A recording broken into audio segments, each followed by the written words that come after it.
నామానికి స్తోత్రాలు. మరి పరిశుద్ధ దేవుని ఆలయంలో చేరి వచ్చిన సంఘమునంతటికి మీ అందరికీ కూడా మరి దేవుని నామంలో వందనాలు చెల్లిస్తున్నానండి.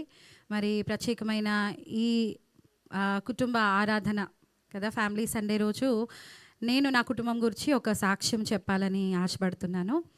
అయితే 2 సాక్ష్యాలు ఉన్నాయి. చెప్పకూడదు అనుకున్నాను, కానీ టైం సరిపోదు అనేసి ఈరోజు ఎవరు చెప్పట్లేదు కాబట్టి ఖచ్చితంగా చెప్దాము సంఘంలో అనేసి నేను ఆశపడ్డాను. అయితే గడిచిన ఆదివారము ఆరాధన అయిపోయిన తర్వాత మేము జనరల్గా అందరికీ తెలుసు సండే పెద్ద హెక్టిక్గా ఉంటుంది మాకు యాజ్ అ ఫ్యామిలీగా.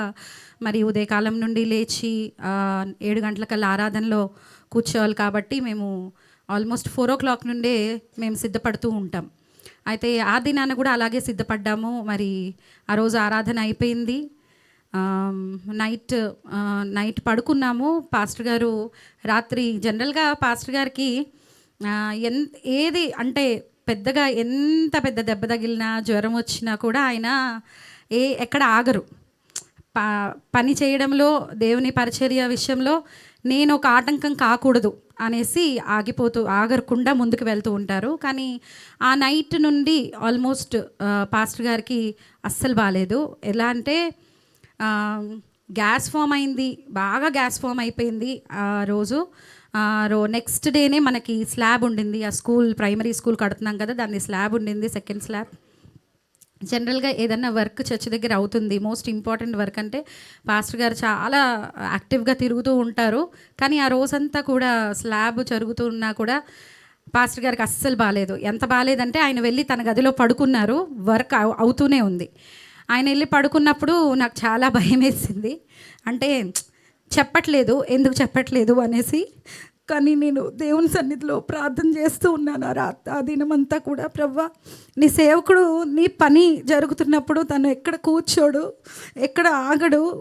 యుఎస్లో ఉన్నా కూడా మాకు ఫోన్లు అర్ధరాత్రి అపరాత్రి లేకుండా ఫోన్ చేసి ఏం చేస్తున్నావు, ఇంకా ఏం జరుగుతుంది అంటూ ఎప్పటికప్పుడు తను పరిచర్య విషయంలో అడిగే వ్యక్తి. ఆ దినాన తను అలా వీక్గా చూసేసరికి నేను చాలా భయపడ్డాను.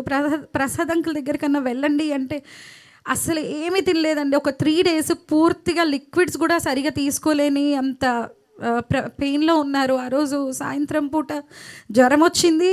ఆ జ్వరం వచ్చినప్పుడు సునీల్ వాళ్ళు వచ్చారు, సునీల్ హాస్పిటల్ తీసుకెళ్ళాడు. అయినా అంకుల్ దగ్గరికి వెళ్ళారు, ఇంజెక్షన్స్ వేశారు, మెడిసిన్స్ వేసుకున్నారు. కానీ ఎలాంటి రిలీఫ్ పాస్టర్ గారికి అస్సలు రాలేదు. నాకు చాలా భయం వేసింది. లిటరల్గా నేను ఆయనతో కూడా పంచుకోలేదు. ఎప్పుడు నేను తొందరగా భయపడిపోతాను కదా అనేసి ఆయన నన్ను ఎందుకు ఊరికి అలాగా భయపడతావు అనేసి అంటారు అనేసి. కానీ ఆ 3 days మాత్రం నేను చాలా మెంటల్గా నేను చాలా భయపడ్డాను, ప్రార్థన చేసుకుంటూ ఉన్నాను నాకు నేను వ్యక్తిగతంగా. కానీ దేవుడు ఆ తర్వాత థర్స్డే కల్లా తనకు విడుదలనిచ్చాడు. ఒక 4 days కంప్లీట్గా ఏ ఫుడ్ సరిగా తీసుకోలేదు. ఏది వండినా ఏది తినమన్నా కూడా తనకు తినలేని పరిస్థితి. వీక్ అయిపోయారు చాలా, నాకు వద్దు అన్నారు. నాకైతే లిటరల్గా అంటే భార్యగా నా భయం నాకు ఉంటుంది. నేను అయినా కూడా అలాగే అన్ని పనులు చేసుకుంటూ ఉన్నాము. ట్యూస్డే రోజు మా మమ్మీకి యాంజియోగ్రామ్ గురించి మాకు కాల్ వచ్చింది. ఆ రోజు కూడా అలాగే వెళ్ళాము హాస్పిటల్కి. మా డాడీ పాస్టర్ గారు మీరు వస్తేనే నేను అంటే ధైర్యంగా ఉంటుంది అని మా డాడీ కాల్ చేసినప్పుడు అలాంటి పరిస్థితిలోనే మేము యశోద సోమాజిగూడకు వెళ్ళాము. వెళ్ళిన తర్వాత దేవుని కృపను బట్టి యాంజియోలో కూడా మమ్మీకి ఏమి 20% ప్రాబ్లం ఉంది, బ్లాక్స్ లేవు, స్టంట్ అవసరం లేదు అని తెలిసిన తర్వాత కూడా ఆ రోజు మేము బ్యాక్ జర్నీ అయ్యాము. అంటే మేము సోమాజిగూడ నుండి బోడుప్పల్ వచ్చేటప్పుడు కూడా పాస్టర్ గారికి అస్సలు బాగాలేదు. అదే పెయిన్తో కూడా డ్రైవ్ చేసుకుంటూ వచ్చారు. నేను చాలా భయపడ్డాను. ఒక్కొక్కసారి అయితే గట్టిగా అరిచేశాను, మీరు ఎందుకు నిర్లక్ష్యం చేస్తున్నారు అనేసి నా భయం నాకు ఉండింది. కానీ దేవుడు సంపూర్ణంగా సేవకునికి స్వస్థతనిచ్చాడు. నేను ఒక్కొక్కసారి అంటాను, మీరు చాలా ఇంపార్టెంట్, మీరు అవసరము, నాకు అవసరం, నా పిల్లలకి సంఘానికి ఇంకెంతో అవసరం. కాబట్టి you have to take care of your health అనేసి ప్రతిసారి నేను గుర్తు చేస్తూ ఉంటాను. కానీ దేవుడు మాత్రము ఆ 3-4 days నేనైతే చాలా వరీ అయ్యానండి పర్సనల్గా. బికాస్ నేను ఎప్పుడు పాస్టర్ గారు అలా వీక్ అవ్వడం ఈ 14 yearsలో, ఈ 14 సంవత్సరాల్లో ఆ రోజు మా డాడీకి కాల్ చేసి చెప్తున్నారు, మావయ్య నా ప్రాణం పోతుందేమో అన్నంత పెయిన్ నేను అనుభవించాను, నేను చెప్పలేను మావయ్య అనేసి అన్నప్పుడు నాకు చాలా భయం వేసింది. అంటే ఆ పెయిన్ని కూడా అలా భరిస్తూ సేవకుడు పరిచర్యలో ముందుకు సాగుతూ ఉన్నారు. దయచేసి మీరందరూ ఆయన కోసం ప్రార్థన చేయండి. అన్నిటికంటే దేవుడు మరి ఇంకా పరిచర్యలో ముందుకు సాగాలి, అనేకమైన ఆలోచనలు దర్శనములు కలిగి ముందుకు సాగుచుండగా దేవుడు మరి ఆ కార్యాన్ని అంతము చేసే వరకు, అంటే నా పరుగుని నేను కడముట్టించాలి అన్నది మా పోరాటము. మరి దేవుడు ఈ పరిచర్యని ఇచ్చాడు, ఇది పెద్ద బాధ్యత. మరి తినకపోయినా తిరిగి ఏదైనా సరే, లిటరల్గా చెప్తున్నానండి, తిండి గురించి వస్త్రాల గురించి ఏమీ ఆలోచించరు సేవకుడు.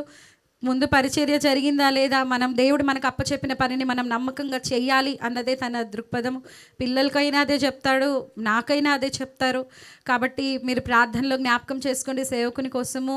అండ్ దేవుడు కూడా మా మమ్మీ విషయంలో కూడా అద్భుతం చేశాడు. డాక్టర్సే ఆశ్చర్యపోయారు, ఎందుకంటే ఆల్మోస్ట్ నేను 8th క్లాస్లో ఉన్నప్పటి నుండి మా మమ్మీకి డయాబెటీస్ హై. ఆవిడ ఆల్మోస్ట్ ఎప్పుడు 600-700 ఉంటుంది. అలాంటి మీకు మీరు ఎలాంటి హార్ట్ ప్రాబ్లం లేకుండా మీరు ఉన్నారంటే గాడ్స్ గ్రేస్ అమ్మ, మీ దేవుడు గొప్పవాడు అనేసి ఆ డాక్టరే సాక్ష్యం చెప్పారు. అందుని బట్టి దేవునికి స్తోత్రాలు. మరి ఇంకా ప్రార్థనలో మీరు జ్ఞాపకం చేసుకోండి. మరి ఇంకా జరుగుతున్న ప్రతి పరిచర్యని బట్టి దేవుని నామానికి స్తోత్రాలు. సంఘంగా మీరు మాకు ఉన్నారు, ఎందుకంటే అర్ధరాత్రి అయినా అపరాత్రి అయినా మా ధైర్యం ఏంటంటే మేము ఎవరికి, మా ఫ్యామిలీకి మేము కాల్ చేయమండి.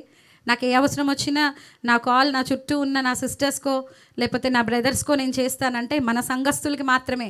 You people are the strength. దేవుడు మాకు ఇచ్చిన బలము మీరే, మా బలగము మీరే. అందుని బట్టి దేవుని నామానికి స్తోత్రం చెల్లిస్తున్నాను. మరి దేవుడు ఇంతకాలము అంటే 6 మాసాలు మరి తన పరిచర్యలు మమ్మల్ని వాడుకున్నాడు. 2 నెలలు మేము యుఎస్లో ఉన్నప్పుడు కూడా లిటరల్గా చాలా విషయాలు మేము చెప్పుకోలేము, కానీ దేవుడు అనేక సందర్భాలు, అంటే పిల్లలకి ఆహారం పెట్టలేని పరిస్థితి కూడా మాకు ఉంటుంది. ఎందుకంటే మనం ఎంతో దూరము, ఎన్నో వందల ప్రయాణాలు చేస్తూ ఉంటాము. కిలోమీటర్ల ప్రయాణం చేసినప్పుడు మనము ఒకరి దగ్గర ఉన్నప్పుడు మన పిల్లల కోసం మనం స్వతంత్రంగా ఏమీ చేయలేము. అయినప్పటికీ దేవుడు తన పరిచర్య కొరకు మమ్మల్ని అక్కడ పిలిచిన దేవుడు నమ్మదగినవాడు కాబట్టి అన్ని విషయాలను ఆయన మాకు సౌకర్యాలు ఇస్తూ వచ్చాడు. లేని పరిస్థితుల్లో కూడా మేము అడ్జస్ట్ అయ్యే మనస్సుని నాకు సేవకుడికే కాదు, నా కుమార్తెకి కుమారుడికి కూడా ఇచ్చాడు. People may think that we are going on vacation, but it is not a vacation, it is on a mission trip. అది ఎంతో మిషన్ ట్రిప్ అంటే ఒక సేవకులుగా మనము భారతదేశంలో జరుగుతున్న పరిచర్య కాదు, సువార్థికులుగా అక్కడికి వెళ్తున్నాం. కాబట్టి దేవుడు మరి ఎంతో భారం ఇచ్చాడు. ప్రార్థన చేయండి. ప్రత్యేకంగా సేవకుని బట్టి మీరు ప్రార్థనలో జ్ఞాపకం చేసుకోండి. సేవకునికి మంచి ఆరోగ్యం దేవుడు ఇవ్వాలని కోరుకుంటున్నాను. దేవుడి సాక్ష్యం దీవించును గాక. Thank you. దేవునికి మహిమ కలుగును గాక. దేవుడు నమ్మదగిన వాడు.